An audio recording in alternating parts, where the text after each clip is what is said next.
tonyewe me do gbe na me sia me va gbe nkafe ava la dzi egbe nu me di be mafia le modzi alo nu yin me di be ma phone tso le modzi eya nye King Leopold II fe leta yo nglo ko do da Christian partners we le Congo eya me di be ma han egbe na mi ase go me be nyate fe ka glo me le ma nyate fe ka ela gbale me ekpadare eya me di be ma glo egbe agbaniere yevu gbe me nglo de vone ekpo translation le French me che akpede nwe vevieto miato yo le Togo me ekpadare ne le Togo me ya ekeda agbaniere de ma ja gba po we ma ko link ko dade letter yo nglo ko do da sofo pastor wo evangelist wo be yo le maunya kakade ma ko efe link ko dade video ya te plus sube ma vai chakaka ba no dio ao vo link ma ko dade de English me o ano tane le Togo le Benin de ne se nko nyere ele France gbogbo be yi translate ko ide French version me because me nya be le French me okay magede maison yevu gbe me de ebede Reverend Father and dear compatriot efia be do lawe ameyo nye plumi le dowo nu ma wenye be mama King Leopold II fe leta ya de akpa tome ta akpa gbanto ya ma treat egbe akpa gbanto ya ma treat egbe nu yo le akpa gbanto leta fe ma gbo be akpa gbanto me le ya ma dibe ma treat egbe eyi kami na mi akosokple mi afa susu mi akosokple mi afa common sense mi afa tame dodo obere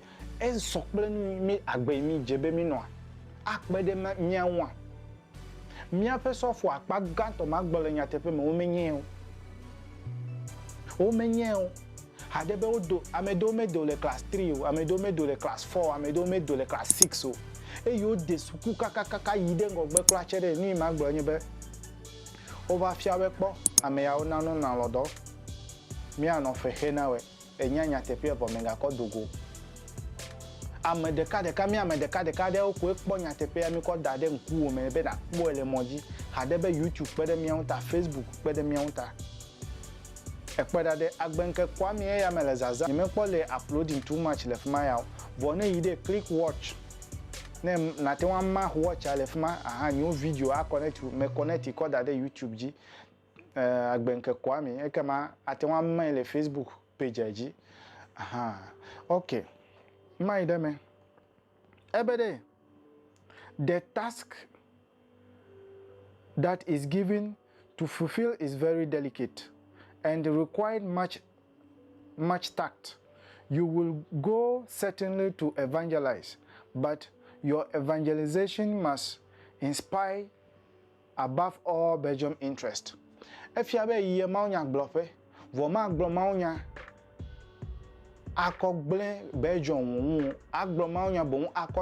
ako pede Belgium fe tame dodon. Elego mi senamde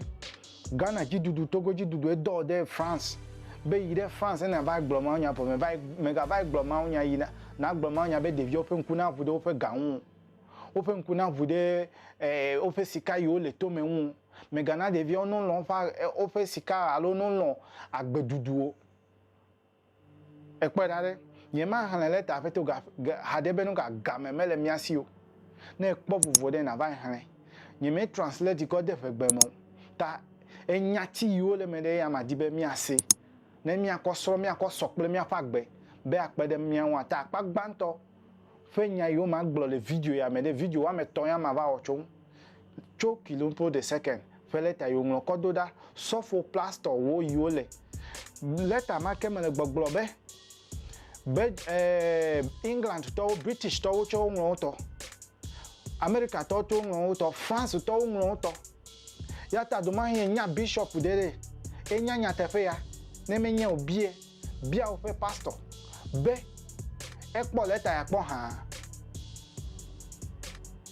yova Africa de o ma china me bo kro achebere na de lesigbe o hade they don't trust us e kwa de o me ho mi agise o ta enya vi me di me mas de go me na we nyebe ame ya do ko so ko va abe business no ko va gble mi ato me nyati do le yi ma ase go me le yivu gbe me wu alo ne vai han agbaliere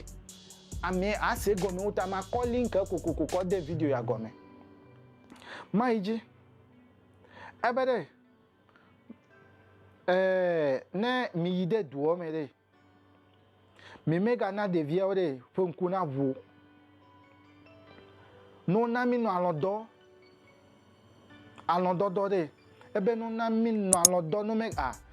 nku bubu ya no deda akpagba ntore ya me di be ma han na we nyati o e ya me di be ma no dede nyati yo le vevede e ya me di be ma no dede ebede your essential role is to facilitate the task of administrators and industries wo dove vie la si o yi mi do de Congo alo Africa e ya nyebe na pede mi ape business o be business o na no easy na mi no bobo ede na mi ble susube mi ate wa no fi agbane ohun ko do da ma biblia hoho originally biblia ya o gbele me hoho afi o cover na mi e ya sofo le popo me gbogbolo na wa ele vovo be wa ba jo le soli me aba no na de wo ele vovo be ga ini le hehe na ba tasi hehe sofo le popo vo me ma te wa gbele na wo nya te fe gbo mele na we agbane o che ba han de mi ba kede won ya ta me cover mo jina we ewu ebe unchu le Togo le Ghana le Benin maiji ebe mia ameibo re minyama wo mi ameibo minyama wo menye wawe ava fia mi ma wo minyale yo fu onu ple ma wo segbe na mi kiliopo de second peleta yo nwe malo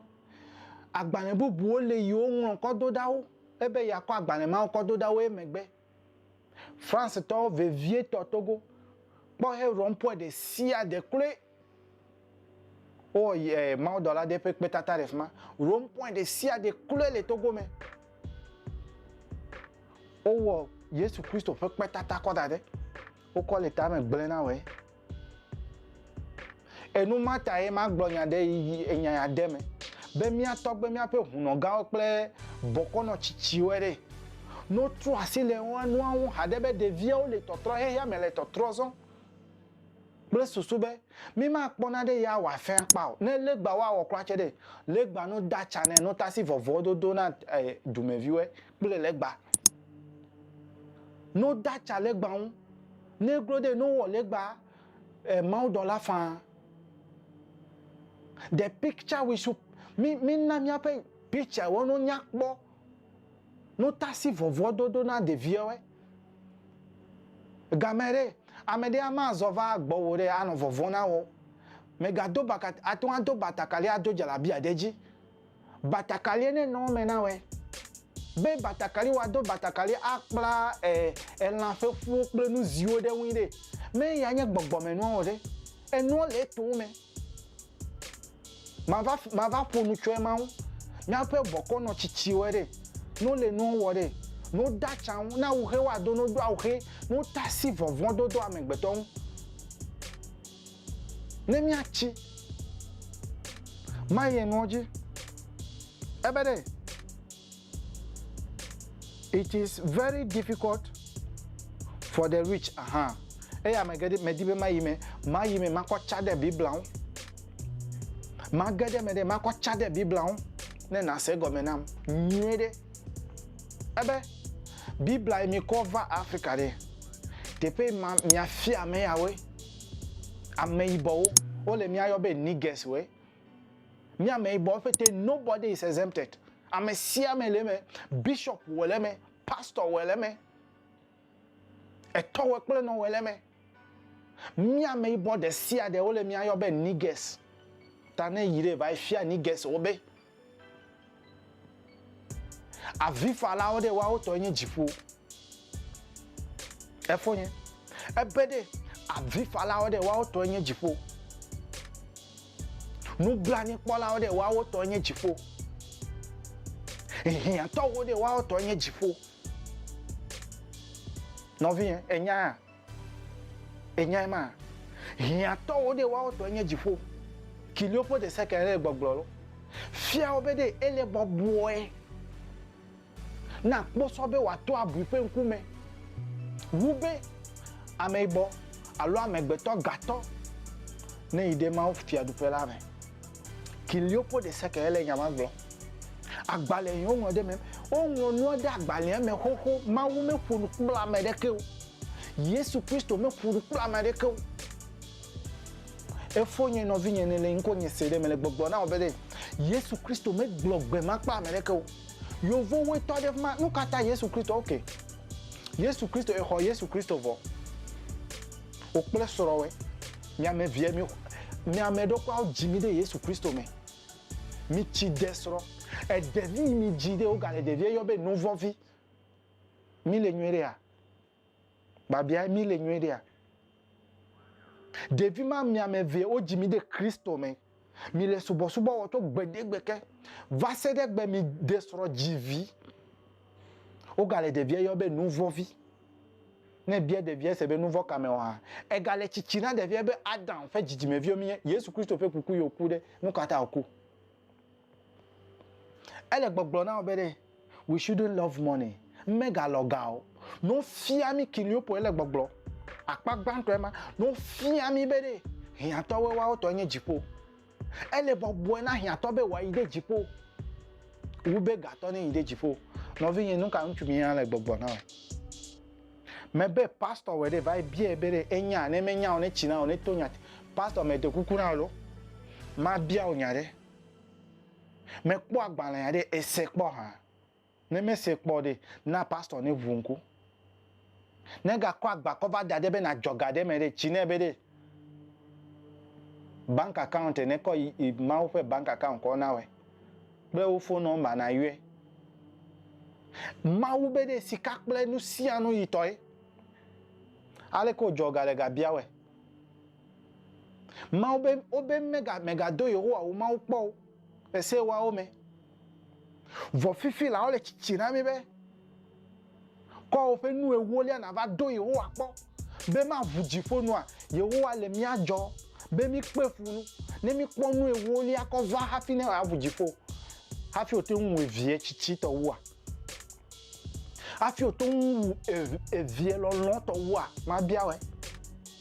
Nyeme va moji ma va gble Kristo to au. Enyeme no ataro ji glo ma onya na me akpe na de we. Ame alafa na de we. Vo me kpo be ehian de. Esugbo na ma pa nyema to an dro hian de ta. Me dibe.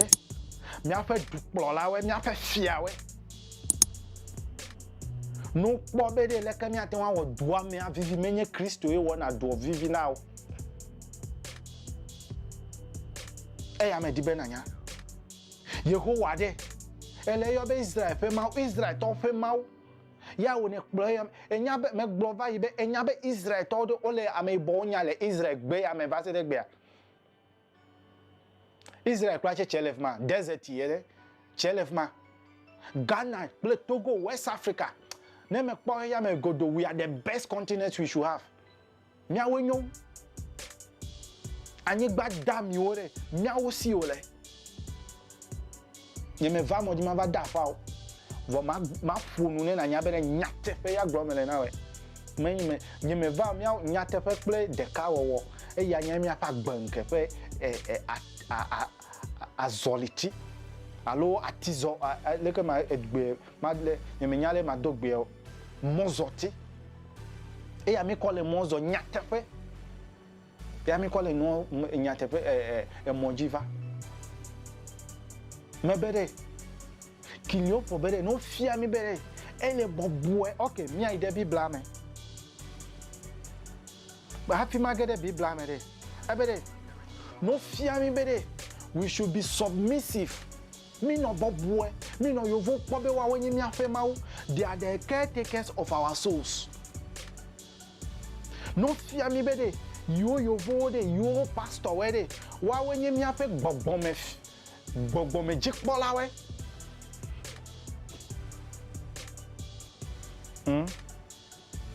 efonye nyemele fefele moji o me di be mi awu nto no po wa gbe po wo environment po wa gbe ma di be ma kwa me do ko na po de ne sofo de nya sofo de ye vie jagla de si gbogbo na ma be abusan ye ma didi la o Duncan William Evie Holy Church gakple nu ojo kakakaka de Duncan William Evie de e akoto ko vale do dokple nyonu le swimming pool me be ichi na itobe ne dasile yun na ya no yiwa gbe e to le gbegbe o nkufu ma te wan le o agbemam no me ya yen nkufufu vo e po be to concert de o le o mete un défi à Duncan William bere e viode ava jagla e fe tomo banto ale ko job ma $1 no fuma Yesu Kristo no fuma Yehowa no fuma ya Duncan William e vieton gblen va se de gama me agbe yo no nye me no agbe ma to gbipo vone mi gere sol me home mi gere Duncan William fe sol me home de e viema yi na night club zagbe si agbere e ya la taro fe ngogbe ya wo sol me vi e zo afo ide sol me home de va le gajone be ile gajona ma ate wa jo fa vo mi bede za wo susu egbe ma do mele ma yide wo sol me vo za wo susu ale ke me be na za wo susu do o fi abe na ko emiase ko fi atogbe we vo togbe we pe vuka ele la mena we ne be me ka ha chode togbe wo oku obe abusam enye anyigbato na ekochida anyigbade abusam anya anyigbato vole bibla me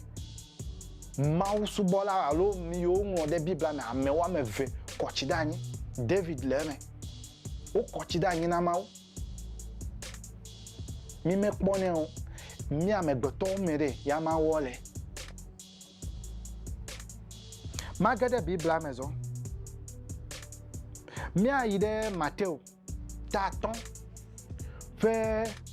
pupucho wie velia ko ide gohun alo ma gbobe cho wi de kelia ko ide gohun wo ma meteflide te fere yimi avaza ple susu bene na kpo be de elevevele ebe wa irami ne ame ojumi eye wati mi ayome heglo nyavon fo me vivo vovo de miaunti maje letanye Yesu Kristo ema ebe mi pojijo mi cho aseye ela bena mi afe fetu sogbole maugbo ela bena nene make wo ko wo ti maufe gbefa de lawo si wo no agbe dongo na mila han yome ebe mi afe fetu sogbole jifo me glonya de vai no mega china obe na kuvu afe na vai hefeo no hefie na ola nyigbaji bufofo pe dawo ne bufofo pe dawo esugbo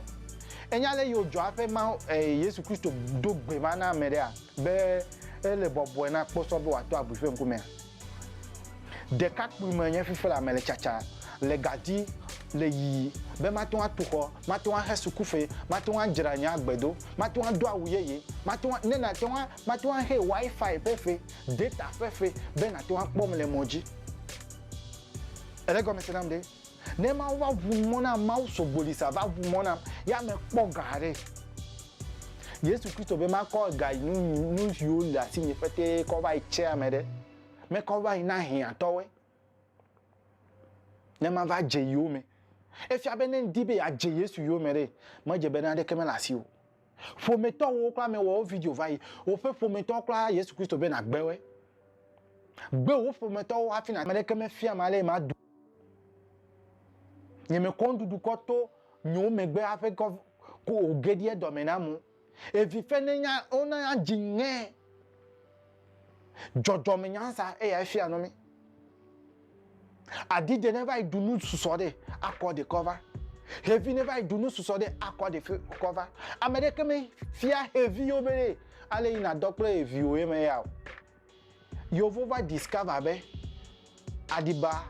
adiba achutole adiba enotole le kami wonya ati vovovo pe be enonye ya achwenye ya jojome wono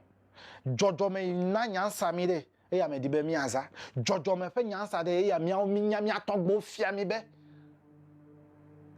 mi atogbo fia mi be e ya nye mawo ne le nye kpo le monji de bobo de ku one na se nu igbo me gome bede me de ko me va monji o Matteo ta ton to pupu wi de keko ide gome me te fride pupu wi evela ebe mi kpo jijo le haha me mi cho ase ela bena mi afefetu sogbole ma ugbo ela bena nene ma keko woti ma o fe gbefa de la si o no agbe dongo na mi la han yo mi ma iji yeme po heme bolo Matteo make ta ton fe pupu evelia ma gbo be pupu etolia ebe wa ira amesio jesi be yewo da ahe le gbogbo mela ela bena wa wo to enye jifo fiadu fela e da he le gbogbo me alo e da he le unti la me a he dada le gbogbo me de me fonu chon vai e go me nyebe o me le nu pa le gbogbo me o me le nu se le gbogbo ma o me o be yo le nu pa le gbogbo ni o nu fokple mawo yo le nu fokple mawo dollar o de de keme la si o e dure kwa cho me kuo enye ale me se go me nya me le go me de na we no vinye agbenke me bere Matteo fa agbane ma de ta to fe pupu etonia no me ga hira o hade hianta o mi debe mi akpo sika yo le kuku le Ghana Togo nu nyame yo la ni gbana mi yovo no tasi fifi yovo yo vonti ou fete lagbe ya me wa onye France wo vomi ko akpa ma ko dade maiji Matteo Marco fagbale taiwo pupi blavo aton Marco fagbale taiwo pupi blavo aton ebe ele vo boena akposo be wato abuife fe vome wu be kesinoto nagede maufe fiadu felame Bibla ema Matteo o Marco taiwo fe pupi blavo atolia e ya me cover mojina we maiji yema potole fama blavo atolia mi ide blavo adrele ebe Yesu pawo dun eye wo globe amegbeto aha ai ho glo sigbere ya nu sro la obi esebede alo eyo mejela obi esebe o le bia nyasia wo nuku na efe nu sro la unto eye wo bia wo nu wo be ekema ameka goe wateun ahode agbe Yesu don na obede pupu blave vo adrele ma Yesu pawo dun eye wo globe amegbeto wo gbola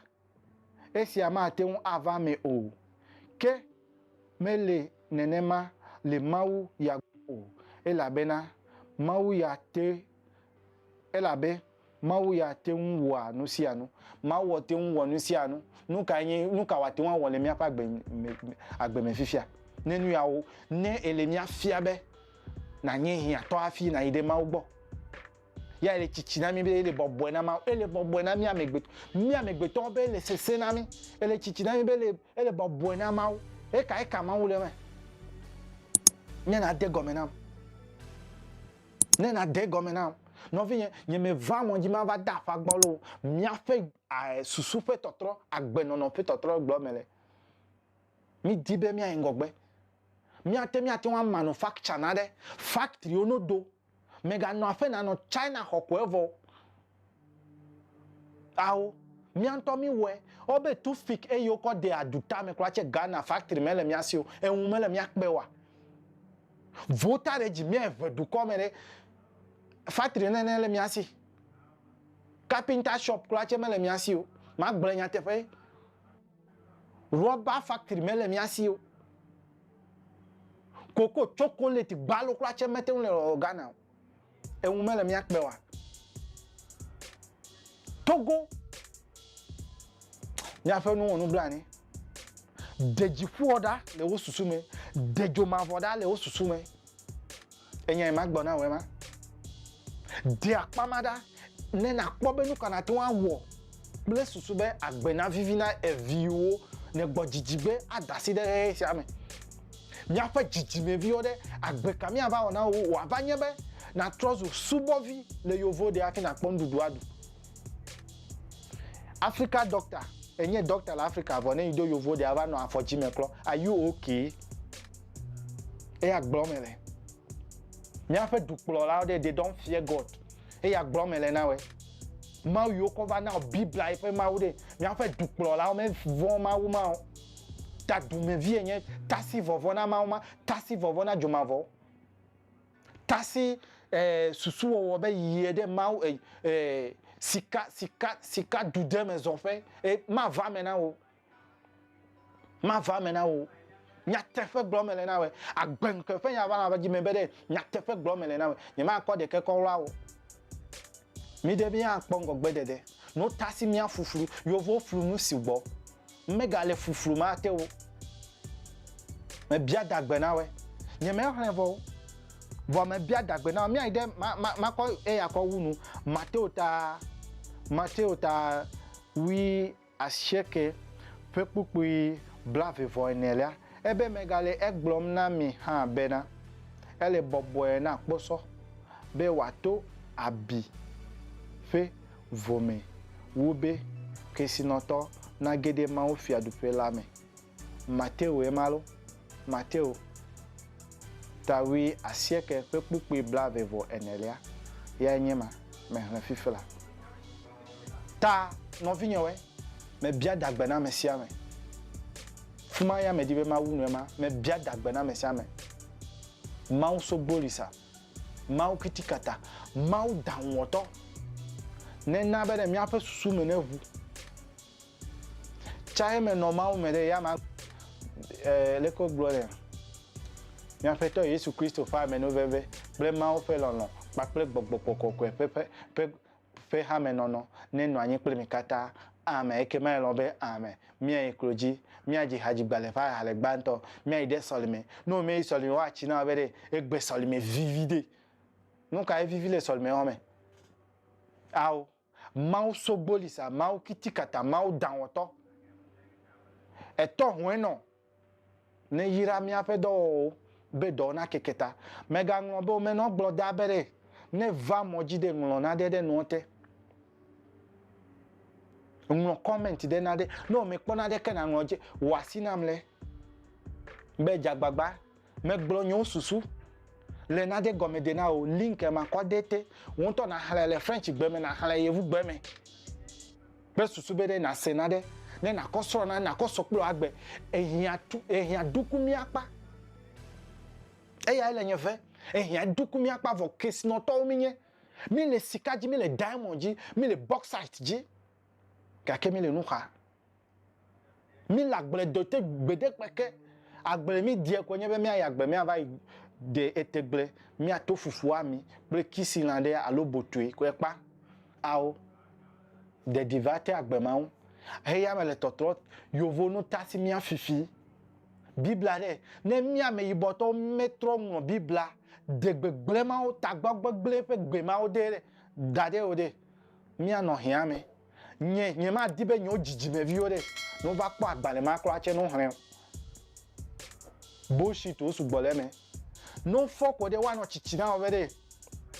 obe bibla de enu evele si ela nu yede miame la nu yede nu disime vo fia mi le bibla me be ne nya ha choto de e fia be ade evele nu me na we ade veto de ya nya busan e ya nya ha chokala e dan ya ko na mi po de un e dan ya ko na mi po de un be ade evele nu me ne e dan ha chokala e no vinyewe me bia dagbe na me sia me ma no bia na mi da ma video na waso amedesi no me se gomede bia me no megba ne na bia no bi o se be nya igbo me e kede nkpo ha e se kpo ha mi ano ka me no vi nyowe bye bye